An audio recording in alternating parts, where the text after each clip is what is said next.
Welcome to the Healthy Skin Show with Jennifer Fugo, where we're flipping everything you've been told about your chronic skin issues upside down and connecting you with alternative solutions your dermatologist never told you about. Welcome back to episode number 209 of the Healthy Skin Show. In today's episode, I'm going to share how to start addressing your chronic skin rashes. I'm often asked what you should do, especially after community members have used my Skin Rash Root Cause Finder guide to help them nail down what's actually driving the rashes. Now, if you haven't downloaded and done this exercise yet, I highly recommend that you do it. It's available over on my website at skinterrupt.com. The Skin Rash Root Cause Finder is the same process that I use in my private practice, working with clients to help them identify those hidden root causes that we talk about here on the Healthy Skin Show. You don't necessarily need to go through this exercise first, but order really does matter, my friends. And I realize that sometimes you want to just skip steps that seem unnecessary, but that can result in missed opportunities or even having to start over to some degree. Let me give you an example of what I mean here so it's crystal clear. Many people struggling with rashes or even just gut issues come to believe that the best thing to do is to, quote, heal their leaky gut. They buy all these leaky gut formulas with glutamine and start taking them without realizing that you can't heal your gut without addressing what caused the issues, specifically the leakiness or gut permeability, in the first place. It certainly won't be fixed by taking these leaky gut formulas or L-glutamine or bone broth. Ultimately, this wastes time and money. And I understand how it can feel really frustrating to be told that all of this well-intentioned work didn't help because the actual problem was never addressed. That's why you'll hear me repeat this theme over and over again, that order matters, because it applies to how you start dealing with your skin rashes. So I strongly encourage you to start with the guide if you haven't done so yet. Get it completed so that way you're ready to move on to your next steps. I'm going to preface the following conversation to make it clear that this is not any sort of specific advice about your case. If you want specific steps or protocols, it's best to work with a practitioner like myself or my associate who can tailor your journey to your specific needs. Instead, this is a general conversation or overview about how to look at your case from my clinical experience so you can start working on it in an order that is more efficient. So now that you've completed your Skin Rash Root Cause Finder, you'll have a number next to the different 16 root causes on the final page. You'll want to pick the top 3 to 6 root causes with the largest tallies. I will add to this that some of these root causes require labs to understand what's going on and to really even know to some degree whether they're an issue or not. Some of these specific areas include thyroid function and nutrient deficiencies. Ultimately, once that lab data comes back, the question becomes, where do you start? Well, this is what we are going to talk about today. I highly recommend that you head on over to skinterrupt.com/209 so you can see the graphic that I've made for you, since this is what I'm going to be talking about. And I promise you, when you see the graphic, it's going to make so much more sense than just listening to me talk about this. I ultimately created this image because it was important to me that you could visualize and see and really understand the journey ahead. And that's important. It's important to be prepared for what your body is going to go through. And that's why I have created this little system, so to speak, of where you start and where you head toward in a very particular order. That way, by the time you get there, your body is in much better shape to be able to handle what's headed its way. So I have called this little graphic that hopefully you're looking at now, it's called the root cause priority pyramid. And it clearly shows you that the areas listed closer to the base are of higher priority, specifically liver detoxification and gut function. As you know, I am a strong proponent of supporting liver detox rather than doing liver detoxes for very specific reasons. And you can obviously check out my liver detoxification series here on the Healthy Skin Show that will explain and break all of this down for you. Now, optimizing gut function is also crucial, and we do this by looking for issues that impact digestion of food and absorption of their respective nutrients. And this includes looking at different things like gut motility and stool transit time. So, are you constipated versus do you have diarrhea?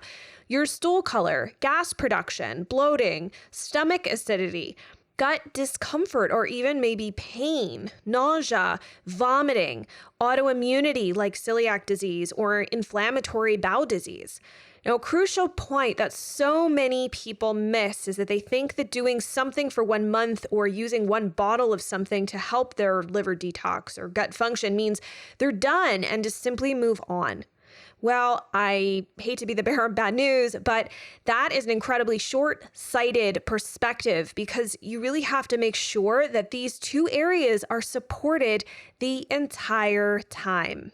So yes, as you move up into the pyramid, you don't stop supporting liver detox and you don't ignore gut function. Like for example, if you start getting constipated as you move on to the next root cause, then you've got to address constipation with the tools necessary to get you pooping normally.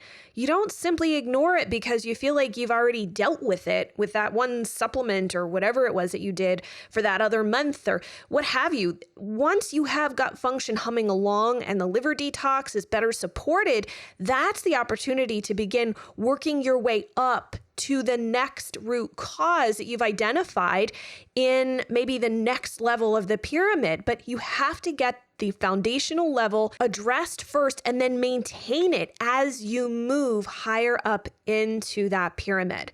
And for some, that could be addressing histamine issues, thyroid problems, or realizing that you've probably got to get a comprehensive stool test to look at microbiome imbalances.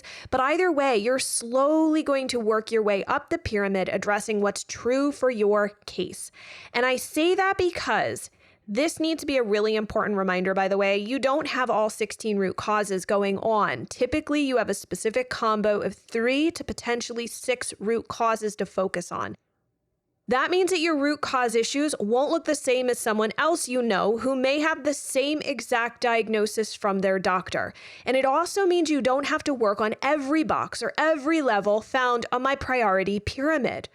The foundational level of the pyramid is so incredibly important that, as I've already stated, you have to maintain gut function and liver detox support during the entire journey. As things improve, less effort is typically required to keep them humming along. And one other important point about how the priority pyramid is laid out: everything builds upon the next thing. And so if you start too high up, you actually miss lower, more foundational pieces that will shift the things higher up, meaning that, for example, even if you swear it's your hormones, if you start there, you miss things further down that are more foundational that could drastically improve your hormones. So by the time you end up getting to the hormone level, your hormones may be in a much different and even better spot than they were when you began, and you don't necessarily need to do so much work on them at this point now because you started more foundationally and things higher up began to shift positively in your favor as a result of doing things in the correct order. So don't get sucked in by popular detoxes like heavy metal cleanses or parasite cleanses you read about online that make grand promises, because if they don't address your actual root causes, you may not get anywhere. Also, don't put too much weight on diet to address things and fix you 100%. It may improve your symptoms in some cases, but it often is very difficult, if not impossible, to get off these restrictive diets without flaring again. And I say all of this because the reality is this entire process is complicated. I'm not going to sugarcoat it because that really wouldn't be fair to you. But it is complicated, and there may be times where your level of knowledge and ability to, quote unquote, do your own research may be limited or frankly just overwhelmed. And that's why it's okay to reach out for help or find tools like my Skin Rash Rebuild program that can be an incredible asset for you. Now that you understand the basic concepts of how to utilize the priority pyramid, I do want to make it clear that there are instances where you might not necessarily follow it to a T. One of those instances would be for someone going through topical steroid withdrawal, also known as TSW. In this case, appropriate adrenal support cannot wait in TSW until you get further along. Depending on how significant the issue, adrenal support can take different forms, from hormone supplementation to mitochondrial support to adaptogenic herbs, or even potentially considering licorice as a tool. And I have talked about that on the Healthy Skin Show. Please check out those episodes because I know for some it is seen as very controversial. Now, my TSW clients all have different adrenal pictures, so it's important to clarify the severity and specific steps that will be helpful in your case. Symptoms and how long you've been dealing with TSW are certainly factors, but testing like the cortisol awakening response test from Dutch can also be helpful in understanding where your system is in this particular moment. Another example of when you might not wait to address something that's higher up on that root cause pyramid is if you're living or working in an extremely moldy environment. This would obviously fall under the environmental exposures category, which is higher up on the priority pyramid. But it actually would be really crucial to considering it from the beginning and focusing on how you could hopefully get out of that particular moldy environment from the get-go, not waiting.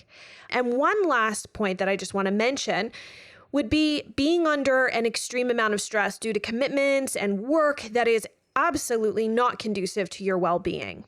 Your stress levels should be assessed from the beginning early on in your case, and actionable changes that are practical for you should be laid out in an intelligent fashion so that you can make small changes every 2 to 4 weeks that build upon one another and do not add more stress to your plate, but instead help integrate in things that are supportive of what you need and phase out the things that are actually causing more anxiety, stress, depression, etc. It's my hope that you can see from this discussion that the priority pyramid isn't a hard rule. It's a guideline that I've created from working directly with clients over the past 3.5 years. It's certainly been really helpful for those who've gone through the Skin Rash Rebuild program, as it provides a framework of where to begin and how to layer approaches and protocols that do move the marker forward. And yes, there can be exceptions other than the ones that I've already mentioned here, but a shift should be made by your practitioner who knows your case inside and out. By combining the Skin Rash Root Cause Finder and the Priority Pyramid, you have more direction on where to dig and what needs support in each phase of your journey to help you rebuild healthy skin. So if you've got any questions or thoughts to share about this, or if you want to see the resources and graphics I've put together for you, head on over to skinterrupt.com/209 so we can keep the conversation going. And then make a point to share this episode with someone you know who's been looking for a more systematic approach to addressing skin issues instead of just trying everything. I know from experience just how frustrating it can be to feel like you're throwing darts in the dark only to find that nothing worked simply because it wasn't done in the right order or it wasn't right for you. And before you head off for your day, take a moment, rate and review the Healthy Skin Show on your podcast platform of choice, and then hit the subscribe button so you can tune in each week for new research, tips, client stories, strategies, and inspiration. Thank you so much for tuning in, and I look forward to seeing you in the next episode.